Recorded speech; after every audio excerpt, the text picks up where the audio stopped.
5, 4, 3, 2, 1, 0.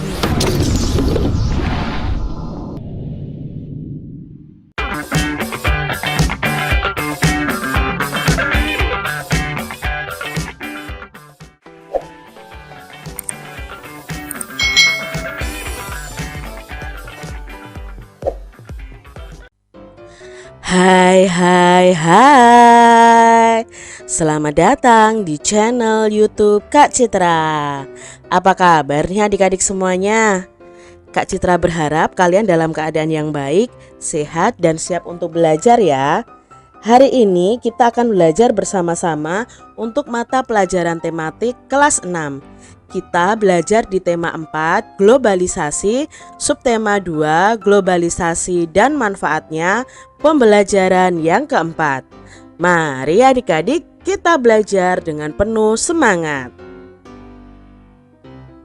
Apakah globalisasi selalu memberikan manfaat yang positif? Apa sikap yang harus kita kembangkan untuk menyikapi era globalisasi ini? Mari kita pelajari pada pembelajaran kali ini. Di sini ada bacaan yang berjudul globalisasi bermanfaat atau tidak? Nah, mari kita simak bersama-sama. Apa manfaat globalisasi bagi manusia di berbagai belahan dunia? Perhatikan di sekitar kita. Ketika kita berbelanja di supermarket, kita menemukan berbagai makanan dan barang yang diproduksi di luar negeri. Aneka pasta dari Italia, keju dari Belanda, kursi plastik buatan Tiongkok, atau peralatan dapur produksi Jerman. Apakah makanan dan barang produksi Indonesia juga ada di luar negeri? Tentu saja. Sekarang di negara lain tidak sulit menemukan gudeg dalam kaleng produksi Indonesia. Kain dan perabot hasil karya pengrajin daerah pun semakin terkenal di mancanegara. Kemudahan dalam pertukaran produk merupakan salah satu hal positif dari globalisasi. Perkembangan teknologi dan komunikasi yang semakin canggih menandai dimulainya era globalisasi. Telepon, satelit, televisi, dan jaringan internet membawa berita dari belahan dunia lain tanpa jeda waktu. Dalam sekejap, berita penting dan populer tersampaikan ke segala penjuru. Nah, ini dampak positif dari globalisasi adik-adik ya.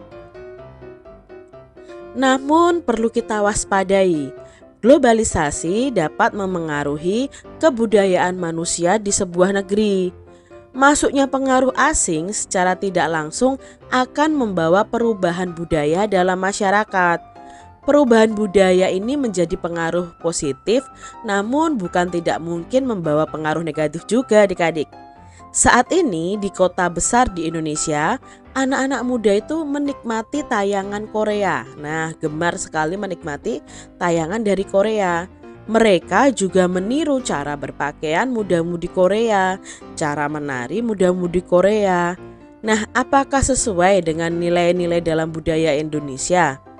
Belum tentu adik-adik, budaya dari bangsa lain belum tentu sama dengan nilai budaya dari Indonesia. Pengaruh positif akibat globalisasi tentu akan memperkaya manusia di sebuah negeri. Namun tanpa benteng nilai budaya yang kuat, tidak mustahil nilai luhur sebuah bangsa akan luntur akibat globalisasi. Nah, adik-adik, itu tadi bacaan ya mengenai globalisasi itu manfaatnya positif dan ada juga negatifnya ya. Positifnya apa? Kita bisa mengetahui berita-berita dari luar negeri. Kita bisa menggunakan barang-barang produksi dari negara lain. Tapi negatifnya itu tentang nilai budaya dari negara asing yang masuk ke Indonesia. Otomatis tidak semuanya sesuai dengan nilai budaya kita. Apa saja dampak positif dari globalisasi adik-adik? Nah, dampak positifnya kita bisa menemukan makanan atau barang dari luar negeri serta mengetahui berita dari luar negeri itu dengan sangat mudah. Itu dampak positif dari globalisasi. Lalu apa saja dampak negatif dari globalisasi? Nah, globalisasi itu juga berdampak negatif dalam hal budaya. Nah, budaya dari luar negeri yang masuk ke Indonesia dengan mudah itu bisa mempengaruhi budaya dari Indonesia sendiri. Jadi budaya negatif dari luar negeri kadang tidak sesuai dengan budaya Indonesia. Mengapa globalisasi dapat mempengaruhi budaya bangsa? Ya karena keinginan kita meniru budaya bangsa lain, membuat budaya kita sendiri itu berubah, bahkan bisa jadi dilupakan jika tidak memiliki benteng yang kuat dalam nilai-nilai budaya. Jadi adik-adik, kalian harus bisa benar-benar memilah bahwa ini itu sesuai budaya kita atau tidak. Pengaruh budaya ini sesuai bangsa kita atau tidak. Adik-adik harus tahu itu. Mengapa globalisasi itu menjadi tantangan tersendiri untuk kita semua? Nah, itu karena globalisasi itu bisa saja memperdaya kita jika tidak memiliki benteng yang kuat, ya, benteng yang kuat dari diri kita sendiri untuk menghindari pengaruh negatifnya. Jadi kita harus memiliki benteng yang kuat bahwa nilai-nilai budaya di Indonesia tidak bisa dicampur dengan budaya dari negara lain. Kalau kita mempelajari budaya lain, budaya negara lain boleh, tapi jangan sampai kita meninggalkan budaya kita sendiri. Apa yang harus kita lakukan untuk menghadapi era globalisasi ini dengan dampak positifnya dan dampak negatifnya? Nah, yang harus kita lakukan adalah memanfaatkan pengaruh positifnya dengan sebaik mungkin adik-adik. Jadi pengaruh positif dari globalisasi ya kita manfaatkan, tetapi kita juga harus menjauhi pengaruh negatif dari globalisasi itu sendiri. Jadi itu yang bisa kita lakukan adik-adik. Nah adik-adik, globalisasi itu memberikan banyak manfaat bagi kita semua, termasuk untuk Mang Samad, cerita pada pembelajaran 2. Ternyata hal yang dilakukan Mang Samad juga memberikan manfaat loh untuk warga di sekitarnya. Nah adik-adik ingat ya, Mang Samad ini adalah pengrajin sendal ya, pengrajin sendal kulit dari Garut, di mana dia awalnya hanya sebagai penjual sendal ya, pergi berkeliling menjual sendal dan akhirnya dia ingin berinovasi memproduksi sendal sendiri sampai akhirnya apa? Dia bisa memperkerjakan orang-orang di sekitarnya untuk bekerja di tempat Mang Samad ini dan sampai sekarang sandal kulit ini bisa terkenal sampai mancanegara. Nah itu cerita tentang Mang Samad. Nah sekarang kita akan cari tahu lebih lanjut tentang Mang Samad ini melalui pertanyaan-pertanyaan berikut ini yang akan kita bahas bersama-sama. Apa dampak dari usaha Mang Samad bagi warga di sekitar? Nah, usaha Mang Samad ini berdampak bagi warga sekitar, yaitu mampu meningkatkan taraf hidup masyarakat di lingkungannya. Karena Mang Samad ini memperkerjakan orang-orang dari lingkungannya, jadi berdampak baik kepada orang-orang di lingkungannya atau masyarakat di sekitarnya. Mengapa usaha Mang Samad itu meningkatkan perekonomian warga?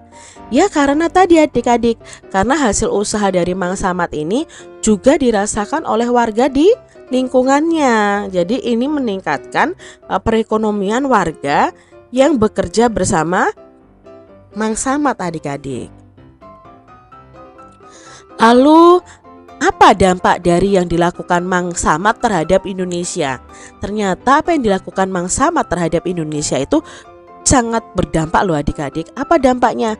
Mang Samad itu mengharumkan nama Indonesia dan ikut memajukan perekonomian bangsa. Nah dengan Mang Samad itu sendal kulitnya terkenal di mancanegara, itu otomatis orang-orang dari mancanegara mengenal bahwa sandal kulit berkualitas ini dari Indonesia. Jadi mengharumkan nama Indonesia. Mengapa usaha Mang Samad itu memperkuat perekonomian bangsa? Jelas itu memperkuat perekonomian bangsa karena dari usaha Mang Samad itu membuat ekonomi warga di lingkungannya meningkat. Selain itu, kegiatan ekspor dari usaha Mang Samad juga menyumbang pemasukan devisa negara. Jadi ketika Mang Samad mengirim barang dari Indonesia ke luar negeri, otomatis di situ ada devisa negara yang masuk ke negara ya. Ada uang yang masuk ke negara berupa biaya ekspor. Nah, di situ negara juga diuntungkan dalam segi perekonomiannya. Mengapa usaha Mang Samad bisa mengharumkan nama bangsa? Ya karena produksi asli Indonesia itu mampu menembus pasar mancanegara. Nah, hal itu membuat nama Indonesia semakin dikenal seperti penjelasan Kak Citra yang tadi ya adik-adik ya. Sikap berbagi apa saja yang bisa kita contoh dari Mang Samad adik-adik? Menurut kalian sikap apa yang bisa kita contoh dari Mang Samad ini? Nah, kita bisa mencontoh dari Mang Samad ini adalah memberi kesempatan kepada orang sekitar agar dapat ikut merasakan hasil yang kita raih. Dia peduli dengan orang di sekitarnya adik-adik. Jadi ini perlu kita contoh ya adik-adik. Pada saat kita berhasil dari sisi perekonomian, kita juga membantu banyak orang untuk meningkatkan perekonomiannya sekaligus akan memperkuat perekonomian bangsa. Jadi kalau kita membantu banyak orang dengan usaha kita, maka kita bisa meningkatkan perekonomian juga. Nah, adik-adik yang bercita-cita ingin menjadi wirausahawan, nah jangan lupa ya gunakan orang-orang di sekitar kalian. Jadi kalian bisa meningkatkan taraf hidup mereka adik-adik. Nah, di sini kita akan belajar sikap dari Mang Samad dan aplikasinya dalam kehidupan sehari-hari. Nah, sikap dari Mang Samad yang kita contoh yang pertama adalah kerja keras. Terus apa ya? Aplikasinya dalam kehidupan kita. Nah, aplikasinya untuk adik-adik semua belajar dengan rajin dan bersungguh-sungguh. Itu termasuk sikap kerja keras adik-adik. Lalu sikap Mang Samad yang kedua adalah tidak mudah menyerah dan selalu berinovasi. Lah, untuk adik-adik apa aplikasinya? Aplikasinya ini selalu berusaha ketika mendapatkan nilai yang jelek ya. Nah, kalian berusaha berarti itu tidak mudah menyerah adik-adik. Nah, Mang Samad itu juga pandai memanfaatkan peluangnya. Dia membuka peluang usaha. Terus aplikasinya dalam kehidupan kita apa yang bisa kita lakukan? Kalian bisa mengikuti lomba-lomba yang ada di sekolah maupun di luar sekolah. Itu memanfaatkan peluang yang ada adik-adik. Sikap yang keempat yang kita pelajari dari Mang Samad adalah bermanfaat bagi orang lain. Nah, aplikasinya apa dalam kehidupan kita? Ya, kita bisa membantu teman-teman kita yang membutuhkan. Nah, itu tadi sikap-sikap yang perlu kita tiru dari Mang Samad dan aplikasinya dalam kehidupan sehari-hari. Nah, demikian tadi adik-adik pembahasan kita di tema 4 subtema 2 pembelajaran yang keempat. Semoga video pembelajaran ini bermanfaat ya untuk adik-adik semuanya. Dan sampai jumpa lagi di video pembelajaran Kak Citra selanjutnya. Tuhan memberkati. Jangan lupa tekan tombol subscribe, lalu tekan loncengnya, tekan juga tombol like, lalu share ke media sosial kalian. Jangan lupa untuk ikuti media sosial Kak Citra. Terima kasih.